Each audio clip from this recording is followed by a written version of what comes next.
Welcome to Luca and Miguel. Enjoy the video. You begin by preparing the system so results reflect true performance. Install Geekbench 6 and sign in. Once done, set power mode to high performance and plug in a laptop. Close background apps and disable heavy syncs to avoid interference. Make sure CPU and GPU drivers are current and that the machine is on a stable network for license checks. Now you're ready to choose a test type and adjust the first run options, single core or multi-core, and proceed to start the benchmark. Next, configure the specific tests and run them deliberately. Select CPU single core or multi-core based on what you're measuring, and add compute tests for GPU workloads.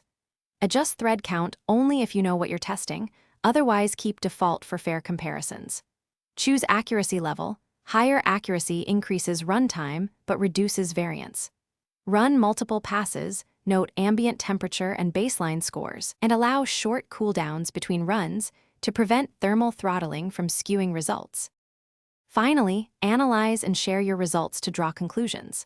Compare your scores to similar systems and focus on the single-core versus multi-core ratio to understand scaling. Export or upload the run and add notes on configuration, ambient temperature, and driver versions for reproducibility.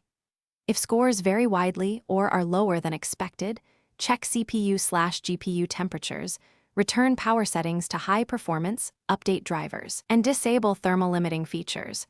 Then repeat tests to confirm stability. Thanks for watching and please subscribe. It's the best investment you'll ever make.